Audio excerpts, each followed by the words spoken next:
Slocky, it went off on me, so I had to delete some things. But yeah, I just went back over to see where I was at. But yeah, the unfaithful, they're going to die in their unfaithfulness, man. And let them keep on talking shit. Let them keep on scoffing. Let them keep on mocking. Let them keep ignoring you. Even worse, let them keep ignoring you. They have been told the truth. There's no more cloak for their sins. You know? People want to keep on going off. They keep on want to believe in Esau, Edom, and his holidays, unholy days, and all this bullshit. Let them keep on. Hey, after the third admonishment, they're as a heretic, unbeliever, unfaithful. No matter what they say, well, this is for the believers too. Nah, this ain't for the heathens. This is not for a heathen believer. Now, this ain't all about black and Hispanic. We broke that down to you plenty of times before, that you are who your father is. You know? So if your father lay you up with an Edomite woman or with a Moabite woman, hey, guess what? You still an Israelite. If your Israelite father laid up with any of these people, any other nation, you're still an Israelite. No matter what your skin tone look like, so on and so forth. All right? So there's no excuses. There's no excuse. Either you got the spirit of the elect or you don't. Either you're putting on as the elect or you're not. And y'all don't got nothing to worry about. Let me to the hopeful elect. Let me get this. And I'm probably going to close out. Because there's going to be, what's that? Wisdom of Solomon, chapter 6, I believe. Wisdom. And this is one of my go-to, simply because when we come to serve the Lord, yes, there's going to be martyrs.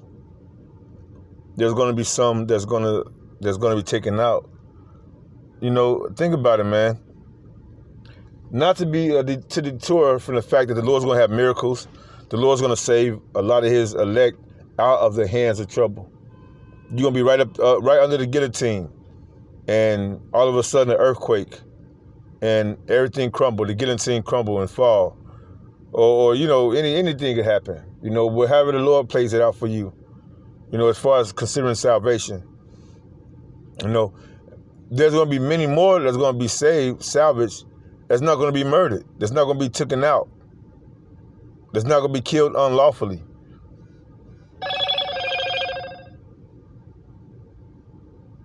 Okay, here we go.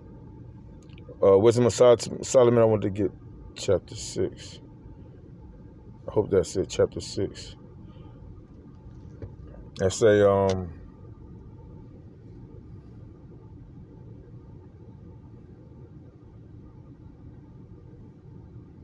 it's either 6 or 8.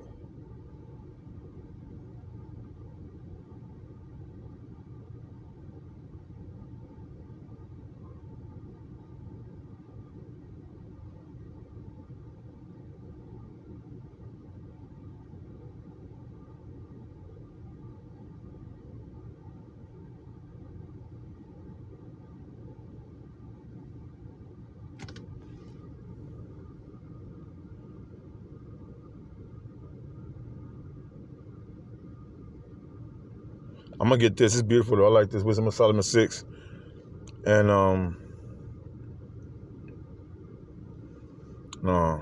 let me go. Is it 8?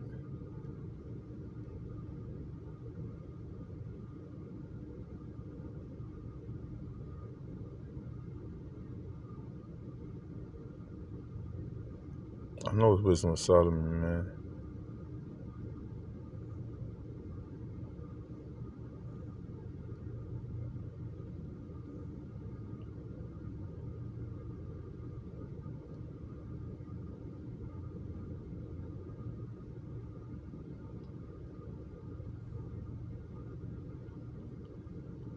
This ain't the one, but I could use this. It's beautiful.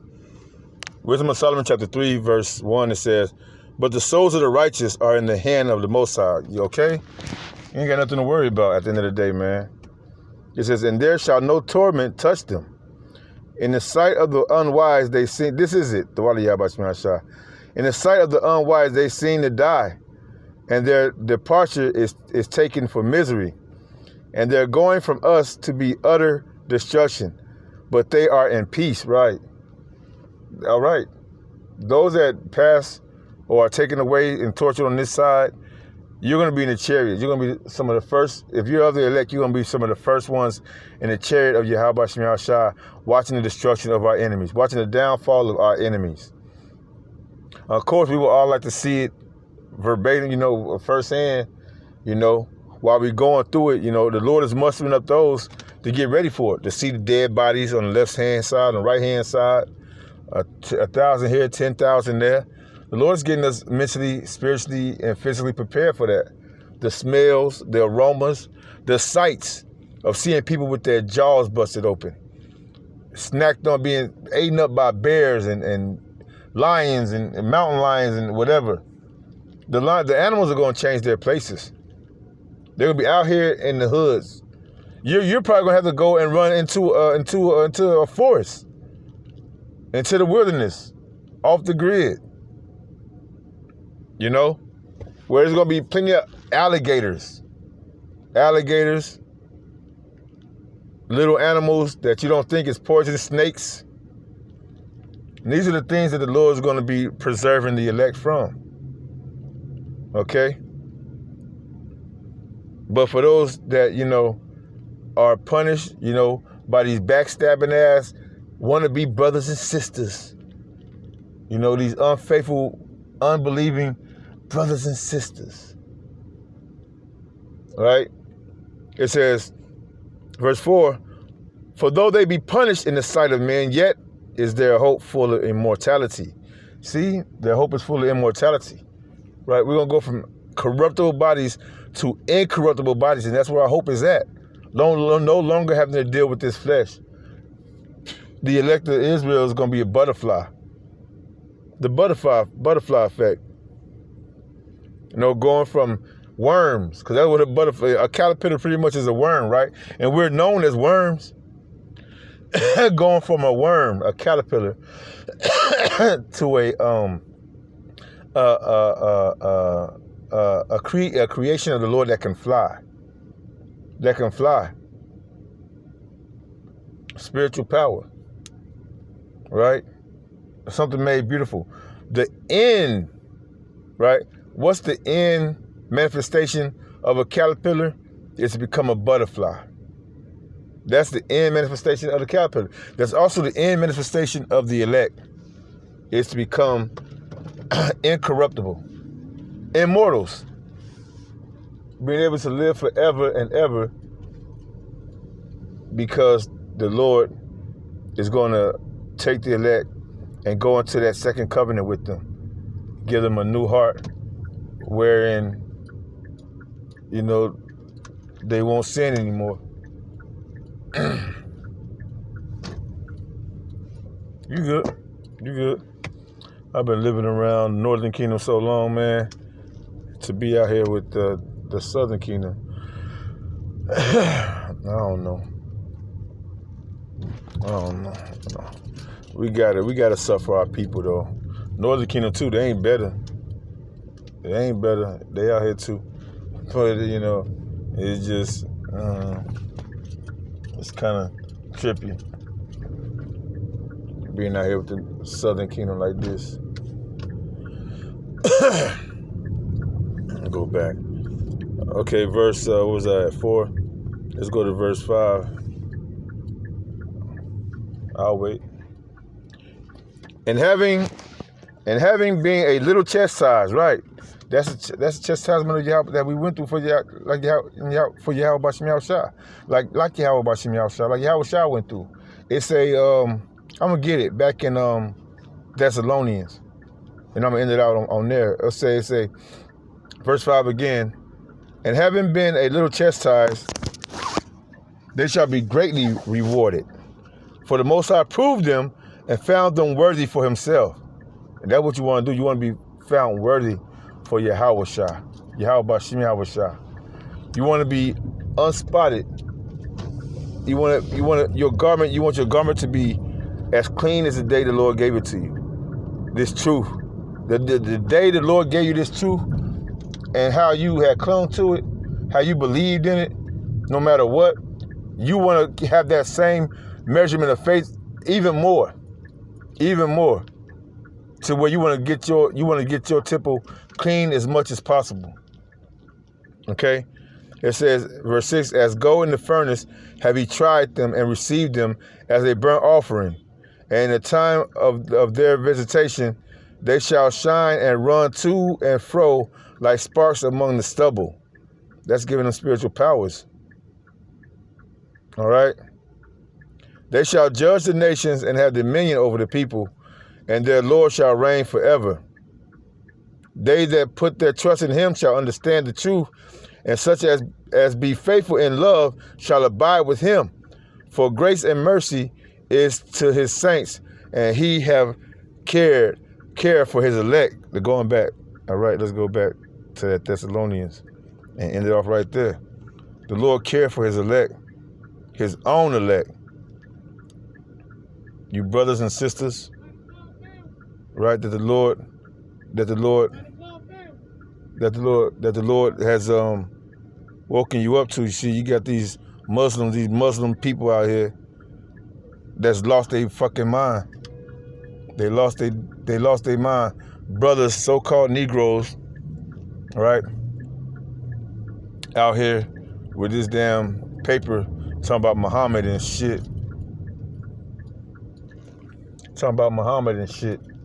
Right? Not knowing who they are. But our people. Or the damn, I forget what they call it. News Weekly or whatever. But anyway, man, let me finish. 2 Thessalonians chapter 1. And I'm going to start at verse 3. It says, we are bound to thank the Most High always for you, brethren, you the Lord's saints. Starting with you 144,000, the Lord's saints, his men, putting your life on the line week in, week out, day in, day out, to prophesy the downfall of this God-forsaken place, Babylon, the great America, and this beast system. America just ain't it, this whole beast system. The whole world about to try to implement that MOTB to give Esau Edom, the devil in the flesh, to give him some kind of rulership, right? But it's not going to go as he planned it to go. And those that consent with him is going to be had in derision. It's talking about you so-called Negroes, Latinos, Native American Indians, West Indians, Haitians, and the rest of the speckled bird that can't live without seeing Esau Edom's vision in effect. It said, we are bound to thank the Most High always for you, brethren, as it is meet, because that your faith groweth exceedingly, and the charity of every one of you, all toward each other aboundeth. All right? So we got to show our brothers love, mercy, companion, doing our best to show our brothers, and to uplift, to strengthen our brothers in these times, these hard times that's coming. The Lord got your back. The Lord got your back. Don't doubt him for 1 minute. But do the work, man. Because it's a thin line between love and hate. What the elder Hanak brought out, the situation in Matthew when they were looking for Yahawah, and they said, your brothers and your mother is here. Yahawah opened up his hands to his disciples. Yahawah said, those that do the work of my heavenly Father, those are my mother, my brother, my sister, roughly paraphrasing, so on and so forth. Those are the ones that belong to Yahawah. No one else. Nothing else. If you're not doing the work of Yahawah for Yahawah, if you're not serving Yahawah, you are none of his. And it's a thin line between love and hate. It's a thin line between love and hate. And the Lord gave us strict orders on who to love and who to hate. Strict orders on who is with us and who's against us. And you don't want to make yourself an enemy. Well, then serve the Lord. If you don't want to make yourself an enemy, you don't want us to be looking at you sideways, then serve Yahawah the right way. then serve the Lord the right way. Okay? It's a so that we ourselves glory in you, in the churches of the Most High, for your patience and faith in all your persecutions and tribulations that ye endure. Yeah. So we don't give a fuck about what these people say, man. I don't care about what these people say. I don't care about what these people do. They ain't done nothing for us. They've done nothing for us. What the Lord say? Focus on what the Lord say. Focus on what thus says Yahawah Shem Yashah. Not what your neighbors say, not what your mama say, your daddy, your grandma, your grandpa, your niece, your nephew, your brother, your brother-in-law, none of them. Sister-in-law, son, daughter, none of them. If your wife or your husband don't get it, you stay true to what Yahawah Shai say. Now, if they, for you wives out there, if your husband tell you to do something, it's not going against the Lord, you know what you gotta do. You know what you gotta do. If it's not going against Yahawah Shem Yashah, you know what you gotta do. And if he don't understand, then you let him know this thus says the Lord, And I can't, that's all I can say about that. We can't dibble dabble in what a husband and a wife do. That's not our that's not what we do. I'll just say it like that. That's not what we do.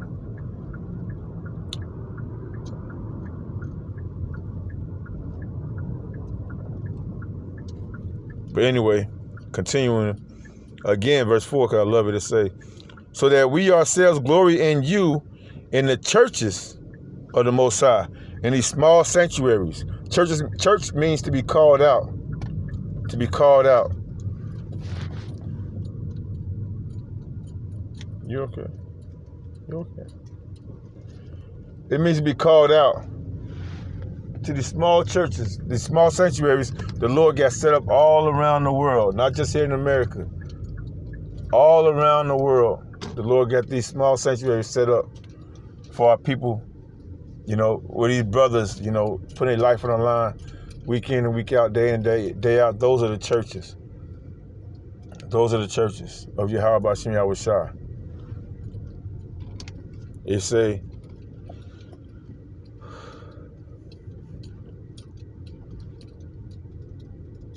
let me park this bit first. Park this bit. Got 5 minutes on my roll out. Give me 5 minutes, Akim, and I'm going to be there, Lord willing. I'm going to be there shortly. Too shortly.